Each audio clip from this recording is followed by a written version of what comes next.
CM भगवंत मान की सरकार के नाल मीटिंग करके आए हो, इस विषय के उपर गलबात नहीं हुई जां दुचिती बनने का कारण की पैदा हुई? स्पैशल मीटिंग सदी सरकार ने सदी ਤੇ ਉਹ ਸਰਕਾਰ ਦੇ ਕੋਲੇ ਸਰਕਾਰ ਦੀਆਂ ਪ੍ਰਪੋਜ਼ਲਾਂ ਸੁਣਨ ਖਾਤਰ ਆਏ ਸੀ। ਅਸੀਂ ਉਹਨਾਂ ਨੂੰ ਕਿਹਾ ਵੀ ਸਾਡੇ ਕੋਲ ਤਾਂ ਅਸੀਂ ਤਾਂ ਕੁਝ ਲਿਖਤੀ ਲੈ ਕੇ ਆਵਾਂਗੇ, ਤੁਸੀਂ ਦੱਸੋ ਤੁਸੀਂ ਕੀ ਸੋਚਦੇ ਹੋ? ਸੱਚਮੁੱਚ ਹੀ ਤੁਸੀਂ ਸੀਰੀਅਸ ਹੋ ਵੀ ਪਾਣੀ ਦੀ ਬਚਤ ਹੋਣੀ ਚਾਹੀਦੀ ਹੈ ਜਾਂ ਬਿਜਲੀ ਦੀ ਸ਼ਾਰਟ ਦਾ ਮਸਲਾ ਹੈ ਜਾਂ ਡਿਵਰਸੀਫਿਕੇਸ਼ਨ ਤੁਸੀਂ ਸੱਚਮੁੱਚ ਹੀ ਲਾਗੂ ਕਰਨਾ ਚਾਹੁੰਦੇ ਹੋ? ਜਿਹੜੀ ਸਰਕਾਰ ਨੂੰ ਐ ਲੱਗੀ ਗੱਲਬਾਤ ਦੇ ਵਿੱਚੋਂ ਸਰਕਾਰ ਸੀਰੀਅਸ ਹੈ ਵੀ ਦੇਣਾ ਇੱਧਰ ਸੱਚਮੁੱਚ ਇਹ ਕਰਨਾ ਚਾਹੁੰਦੀ। ਕਿਸਾਨਾਂ ਨੇ ਆਪਣੀ ਮਰਜ਼ੀ ਨਾਲ ਕੋਈ ਖੇਤੀ ਨਹੀਂ ਕਦੇ ਬੀਜੀ। ਜਿਹੜਾ ਮਾਡਲ ਹੁੰਦਾ ਇਹ ਉੱਤੋਂ ਲੈ ਕੇ ਠੋਸਦਾ। ਆ ਹਰੀ ਕ੍ਰਾਂਤੀ ਦਾ ਮਾਡਲ ਅਸੀਂ ਤਾਂ ਮੰਗਿਆ ਨਹੀਂ ਸੀ, ਅਸੀਂ ਤਾਂ ਝੋਨਾ ਮੰਗਿਆ ਨਹੀਂ ਸੀ, ਅਸੀਂ ਤਾਂ ਜਾਣਦੇ ਵੀ ਨਹੀਂ। ਤੇਜ਼ਾਬੀ ਪਾਣੀ ਫੈਕਟਰੀਆਂ ਕਰ ਰਹੀਆਂ ਨੇ, ਦੋਸ਼ ਸਾਰਾ ਪਾਣੀ ਵੀ ਕਿਸਾਨਾਂ ਨੇ ਮੁਕਾਤਾ ਤੇ ਗੰਦਾ ਪਾਣੀ ਵੀ ਕਿਸਾਨਾਂ ਨੇ ਕਰਤਾ, ਹਵਾ ਪਾਣੀ ਵੀ ਗੰਦੀ ਕਿਸਾਨਾਂ ਨੇ ਕਰਤੀ।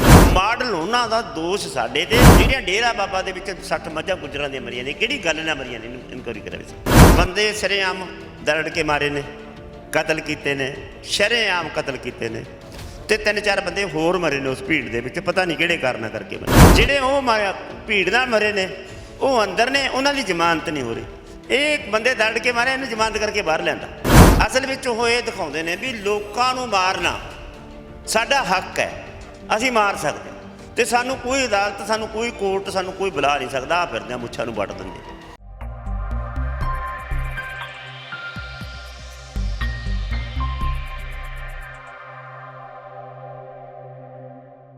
ਫਸਲੀ ਚੱਕਰ ਨੂੰ ਲੈ ਕੇ ਕਿਸਾਨਾਂ ਤੇ ਸਰਕਾਰ ਦੇ ਦਰਮਿਆਨ ਦੁਚਿੱਤੀ ਬਣੀ ਹੋਈ ਹੈ ਔਰ ਅਜਿਹੇ ਦੇ ਵਿੱਚ ਕਿਸਾਨ ਆਗੂ ਜੋਗਿੰਦਰ ਸਿੰਘ ਉਗਰਾਹਾਂ ਨੇ ਉਹਨਾਂ ਦੇ ਵੱਲੋਂ ਪ੍ਰੈਸ ਵਾਰਤਾਲਾਪ ਕੀਤਾ ਗਿਆ। ਗੱਲਬਾਤ ਕਰਦੇ ਹਾਂ। ਉਗਰਾਹਾਂ ਸਾਹਿਬ, ਸਭ ਤੋਂ ਪਹਿਲਾਂ ਵੱਡਾ ਸਵਾਲ ਹੈ, 2 ਵਾਰ ਸੀਐਮ ਭਗਵੰਤ ਮਾਨ ਦੀ ਸਰਕਾਰ ਦੇ ਨਾਲ ਮੀਟਿੰਗ ਕਰਕੇ ਆਏ ਹੋ, ਇਸ ਵਿਸ਼ੇ ਦੇ ਉੱਪਰ ਗੱਲਬਾਤ ਨਹੀਂ ਹੋਈ ਜਾਂ ਦੁਚਿੱਤੀ ਬਣਨ ਦਾ ਕਾਰਨ ਕੀ ਪੈਦਾ ਹੋ ਰਿਹਾ?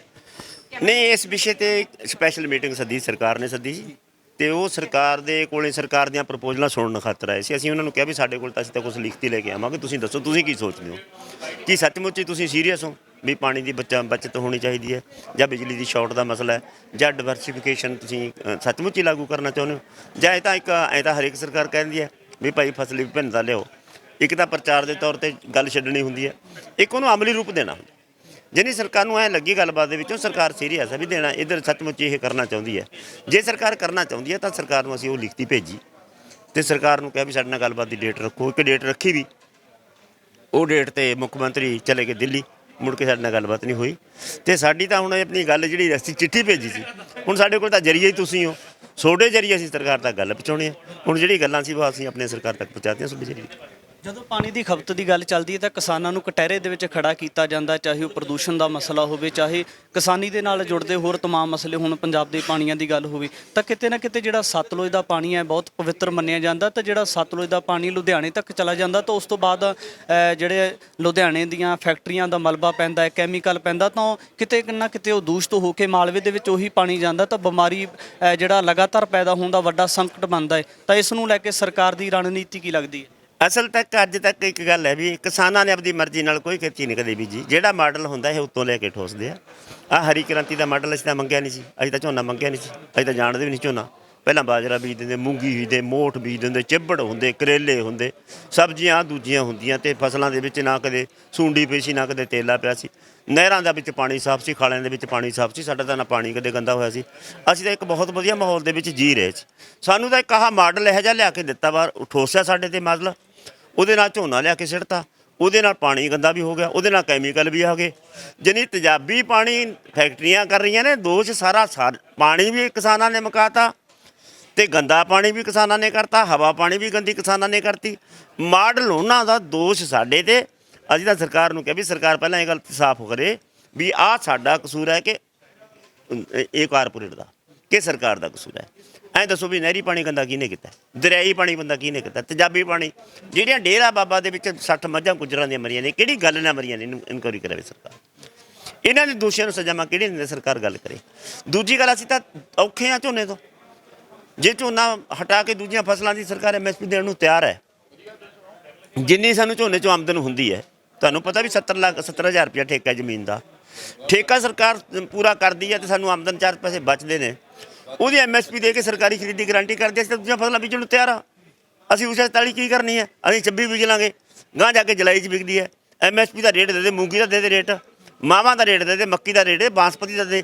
ਬਾਸਪਤੀ ਭਾਵੇਂ ਅਗਸਤ ਦੇ ਪਹਿਲੇ ਹਫ਼ਤੇ ਬੀਜ ਦਿਓ, ਬਾਸਪਤੀ ਫਿਰ ਵੀ ਹੋ ਜਾਂਦੀ ਹੈ। ਸਰਕਾਰ ਇਸ ਗੱਲ ਤੇ ਆਵੇ ਅਸੀਂ ਤਿਆਰ ਹਾਂ। ਰਾਣਾ ਸਾਹਿਬ ਤੁਹਾਡੇ ਕੋਲ ਕੇਡਰ ਬਹੁਤ ਵੱਡਾ ਹੈ, ਤਾਂ ਕੀ ਭਵਿੱਖ ਦੇ ਵਿੱਚ ਕੋਈ ਸੰਘਰਸ਼ ਵਿੱਢਿਆ ਜਾ ਸਕਦਾ ਹੈ ਜਾਂ ਸਰਕਾਰ ਦੇ ਨਾਲ ਕੋਈ ਬੈਠਕ ਹੋ ਸਕਦੀ ਹੈ ਲੱਗਦਾ ਕਿ? ਦੇਖੋ ਸਰਕਾਰ ਦੇ ਨਾਲ ਬੈਠਕ ਹੋਣਾ ਤਾਂ ਕੋਈ ਐਡੀ ਗੱਲ ਨਹੀਂ, ਸਰਕਾਰ ਨਾਲ ਬੈਠਕ ਕੋਈ ਸਮੱਸਿਆ ਦਾ ਹੱਲ ਨਹੀਂ। ਆਹ ਜਿਹੜੀ ਅਸੀਂ ਗੱਲ ਹਾਈਲਾਈਟ ਕਰਕੇ ਸਰਕਾਰ ਤੱਕ ਤਾਂ ਚਲੀ ਜਾਣੀ ਹੈ ਇਹ ਗੱਲ। ਅਸੀਂ ਸਰਕਾਰ ਨੂੰ ਲਿਖਤੀ ਭੇਜਤੀ, ਪ੍ਰੈਸ ਵੀ ਚਲੀ ਗਈ। ਅਸੀਂ ਆਪਦੀ ਪੋਜੀਸ਼ਨ ਸਾਡੀ ਕੀ ਹੈ, ਸਾਡੀ ਕਿਸਾਨ ਮੂਵਮੈਂਟ ਦੀ, ਸਾਡੀ ਕਿਸਾਨ ਲਹਿਰ ਦੀ, ਸਾਡੀ ਕਿਸਾਨ ਜਥੇਬੰਦੀ, ਅਸੀਂ ਸਿੰਸੀਅਰ ਕਿਹੜੀ ਗੱਲ ਵਾਸਤੇ ਸਿੰਸੀਅਰ ਆ? ਅਸੀਂ ਪਾਣੀ ਬਚਾਉਣ ਵਾਸਤੇ। ਜਿਹੜਾ ਸਾਨੂੰ ਦੋਸ਼ੀ ਠਹਿਰਾਇਆ ਜਾ ਰਿਹਾ ਕਿ ਕਿਸਾਨਾਂ ਨੇ ਪਾਣੀ ਮੁਕਾਤਾ ਜੀ, ਕਿਸਾਨਾਂ ਨੇ ਆਹ ਗੰਦਾ ਕਰਤਾ ਜੀ, ਕਿਸਾਨਾਂ ਨੇ ਸਾਰੀ ਜ਼ਹਿਰ ਪਿਲਾਤੀ ਜੀ, ਕਿਸਾਨਾਂ ਨੇ ਤਾਂ ਤੇਜ਼ਾਬੀ ਪਾਣੀ ਬਣਾਤਾ ਜੀ, ਨਾ ਗੰਦੇ ਪਾਣੀ ਸਾਰਾ ਧਰਤੀ ਦਾ ਪਾਣੀ ਕਿਸਾਨਾਂ ਨੇ ਮੁਕਾਤਾ ਜੀ, ਇਹਨਾਂ ਨੇ ਸਬਸਿਡੀਆਂ ਰੋਕ ਦਿਓ, ਇਹਨਾਂ ਨੂੰ ਬਿਜਲੀ ਫਰੀ ਕਿਉਂ ਦਿੱਤੀ ਹੈ? ਆਹ ਦੋਸ਼ ਸਾਡੇ ਤੇ ਮੜੇ ਜਾ ਰਹੇ ਨੇ।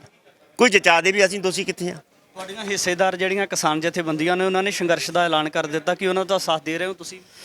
ਨਹੀਂ, ਸਾਥ ਤਾਂ ਦੇਖੋ ਕਿਸੇ ਵੀ ਇਸ਼ੂ ਦਾ ਸਾਥ ਦਾ ਕੀ ਰੂਪ ਹੈ, ਉਹਨਾਂ ਨੇ ਕਿਵੇਂ ਸੋਚ ਕੇ ਕੀ ਕੁਝ ਸੋਚ ਕੇ ਦਿੱਤਾ, ਉਹਨਾਂ ਦੀ ਆਪਦੀ ਆਈਡੀਓਲੋਜੀ ਆ। ਉਹਨਾਂ ਨੇ ਕਿਹੜੀਆਂ ਮੰਗਾਂ ਤੇ ਦਿੱਤਾ, ਕਿੱਥੇ ਕਿੱਥੇ ਕਿੰਨਾ ਸੰਘਰਸ਼ ਲੰਮਾ ਕਰਨਾ, ਉਹ ਕਰ ਸਕਦੇ ਨੇ, ਕਰਨਾ ਚਾਹੀਦਾ ਤੇ ਪੋਜ਼ਿਟਿਵ ਹੈ। ਸਰਕਾਰ ਤਾਂ ਉਹਨਾਂ ਨੂੰ ਬੁਲਾਵੇ, ਸਰਕਾਰ ਬੁਲਾ ਕੇ ਉਹਨਾਂ ਨਾਲ ਗੱਲ ਕਰੇ ਵੀ ਭਾਈ ਤੁਹਾਡੀਆਂ ਕਿਹੜੀਆਂ ਮੰਗਾਂ ਨੇ, ਕਿਹੜੀ ਗੱਲ ਤੇ ਸੰਘਰਸ਼ ਕਰ ਰਹੇ ਹੋ, ਸਰਕਾਰ ਬੁਲਾ ਕੇ ਉਹਨਾਂ ਨੂੰ। ਰਾਣਾ ਸਾਹਿਬ ਅਖੀਰ ਵਿੱਚ ਇੱਕ ਵੱਡਾ ਸਵਾਲ ਹੈ ਕਿ ਲਖੀਮਪੁਰ ਖੀਰੀ ਦੀ ਘਟਨਾ ਦੀ ਗੱਲ ਕੀਤੀ ਜਾਂਦੀ ਹੈ ਤਾਂ ਦੋਸ਼ੀ ਪੁਲਿਸ ਕਟਹਿਰੇ ਦੇ ਵਿੱਚ ਨੇ, ਤਾਂ ਕਿਤੇ ਨਾ ਕਿਤੇ ਸੋਸ਼ਲ ਮੀਡੀਆ ਦੇ ਉੱਪਰ ਵੀਡੀਓ ਵਾਇਰਲ ਹੁੰਦੀ, ਉਹ ਤੁਸੀਂ ਵੀ ਦੇਖੀ ਹੋਏਗੀ, ਤਾਂ ਕਿਤੇ ਨਾ ਕਿਤੇ ਕੀ ਮੰਨਿਆ ਜਾਵੇ ਕਿ ਕਾਨੂੰਨ ਦਾ ਕੋਈ ਖੌਫ ਨਹੀਂ, ਜਾਂ ਜਿਹੜੇ ਦੋਸ਼ੀ ਨੇ ਅਜੇ ਵੀ ਕੋਈ ਕੀਤੇ ਹੋਏ ਜਿਹੜਾ ਕਤਲ ਹੈ, ਜਿਹੜਾ ਕੀਤਾ ਹੋਇਆ ਬਹੁਤ ਵੱਡਾ ਪਾਪ ਹੈ, ਉਹਦਾ ਕੋਈ ਮਹਿਸੂਸ ਨਹੀਂ ਹੋ ਰਿਹਾ ਉਹਨਾਂ ਨੂੰ? ਦੇਖੋ ਅਸੀਂ ਪਹਿਲਾਂ ਹੀ ਕਹਿੰਦੇ ਹੁੰਦੇ ਆ ਵੀ ਕਾਨੂੰਨ ਦੇ ਉੱਤੇ ਸਿਆਸਤਦਾਨ ਭਾਰੂ ਨੇ। ਬੰਦੇ ਸ਼ਰੇਆਮ ਦਰੜ ਕੇ ਮਾਰੇ ਨੇ, ਕਤਲ ਕੀਤੇ ਨੇ, ਸ਼ਰੇਆਮ ਕਤਲ ਕੀਤੇ ਨੇ, ਤੇ 3-4 ਬੰਦੇ ਹੋਰ ਮਰੇ ਨੇ ਉਸ ਭੀੜ ਦੇ ਵਿੱਚ, ਪਤਾ ਨਹੀਂ ਕਿਹੜੇ ਕਾਰਨਾਂ ਕਰਕੇ ਮਰੇ। ਜਿਹੜੇ ਉਹ ਭੀੜ ਨਾਲ ਮਰੇ ਨੇ ਉਹ ਅੰਦਰ ਨੇ, ਉਹਨਾਂ ਦੀ ਜ਼ਮਾਨਤ ਨਹੀਂ ਹੋ ਰਹੀ। ਇਹ ਬੰਦੇ ਦਰੜ ਕੇ ਮਾਰੇ, ਇਹਨੂੰ ਜ਼ਮਾਨਤ ਕਰਕੇ ਬਾਹਰ ਲਿਆਂਦਾ ਕਿਉਂਕਿ ਇਹਨਾਂ ਦਾ ਪਿਤਾ ਜੀ ਕੇਂਦਰੀ ਗ੍ਰਹਿ ਰਾਜ ਮੰਤਰੀ ਹੈ, ਤੇ ਅੱਜ ਵੀ ਉਹ ਮੁੱਛਾਂ ਨੂੰ ਤਾ ਦੇ ਕੇ ਜਾਂਦਾ ਹੈ। ਜਦੋਂ ਦੁਬਾਰਾ ਜ਼ਮਾਨਤ ਰੱਦ ਹੁੰਦੀ ਹੈ ਤਾਂ ਲੋਕਾਂ ਨੂੰ ਦੱਸਦਾ ਮੇਰਾ ਕਿਸੇ ਨੇ ਕੀ ਵਿਗਾੜ ਲਿਆ, ਮੁੱਛਾਂ ਨੂੰ ਤੁਸੀਂ ਦੀ ਵੀਡੀਓ ਦੇਖੀ ਉਹਨੇ ਮੁੱਛਾਂ ਨੂੰ ਤਾ ਦੇ ਕੇ ਜਾ ਰਿਹਾ। ਉਹ ਅਸਲ ਵਿੱਚ ਉਹ ਇਹ ਦਿਖਾਉਂਦੇ ਨੇ ਵੀ ਲੋਕਾਂ ਨੂੰ ਮਾਰਨਾ ਸਾਡਾ ਹੱਕ ਹੈ, ਅਸੀਂ ਮਾਰ ਸਕਦੇ ਹਾਂ, ਤੇ ਸਾਨੂੰ ਕੋਈ ਅਦਾਲਤ, ਸਾਨੂੰ ਕੋਈ ਕੋਰਟ, ਸਾਨੂੰ ਕੋਈ ਬੁਲਾ ਨਹੀਂ ਸਕਦਾ। ਆ ਫਿਰਦੇ ਆ ਮੁੱਛਾਂ ਨੂੰ ਵੱਟ ਦਿੰਦੇ। ਉਹ ਸਾਡੇ ਲੋਕਾਂ ਤੇ ਦਹਿਸ਼ਤ ਬਹਾ ਕੇ ਸਾਨੂੰ ਇਹ ਕਹਿਣਗੇ ਜੇ ਵੱਡੇ ਲੋਕ ਕਤਲ ਕਰ ਦਿੰਦੇ ਨੇ ਤਾਂ ਉਹਨਾਂ ਦੇ ਕਤਲਾਂ 'ਤੇ ਵੀ ਕੋਈ ਅਸਰ ਨਹੀਂ ਹੁੰਦਾ। ਸਾਨੂੰ ਦਿਖਾਉਣਾ ਚਾਹੁੰਦਾ ਉਹ, ਅਸੀਂ ਇਸ ਗੱਲ ਦੀ ਨਿੰਦਿਆ ਕਰਦੇ। ਕਿਸਾਨ ਜਥੇਬੰਦੀਆਂ ਦੇ ਵੱਲੋਂ ਆਉਣ ਵਾਲੇ ਸਮੇਂ ਦੇ ਵਿੱਚ ਸਰਕਾਰ ਦੇ ਖਿਲਾਫ ਕਿਸ ਤਰ੍ਹਾਂ ਦਾ ਫੈਸਲਾ ਲਿਆ ਜਾ ਸਕਦਾ ਹੈ, ਕਿਉਂਕਿ ਜਿਹੜੀਆਂ ਰਹਿੰਦੀਆਂ ਹੋਈਆਂ ਜਥੇਬੰਦੀਆਂ ਨੇ ਤਾਂ ਉਹਨਾਂ ਦੇ ਵੱਲੋਂ ਬਹੁਤ ਵੱਡਾ ਸੰਘਰਸ਼ ਵਿੱਢਣ ਦੀ ਤਿਆਰੀ ਕੀਤੀ ਜਾ ਰਹੀ ਹੈ। ਉਗਰਾਹਨ ਜਥੇਬੰਦੀ ਨੇ ਵੀ ਅੱਜ ਆਪਣਾ ਪ੍ਰੈਸ ਵਾਰਤਾਲਾਪ ਕਰਕੇ ਜਿਹੜੀ ਆਪਣੀ ਸਥਿਤੀ ਹੈ ਉਹਨੂੰ ਸਪਸ਼ਟ ਕੀਤਾ ਹੈ। ਆਉਣ ਵਾਲੇ ਸਮੇਂ ਦੇ ਵਿੱਚ ਵੀ ਇਸ ਤਰ੍ਹਾਂ ਦੇ ਤਮਾਮ ਪੱਖ ਲੈ ਕੇ ਤੁਹਾਡੇ ਦਰਮਿਆਨ ਹਾਜ਼ਰ ਹੋਵਾਂਗਾ। ਧੰਨਵਾਦ।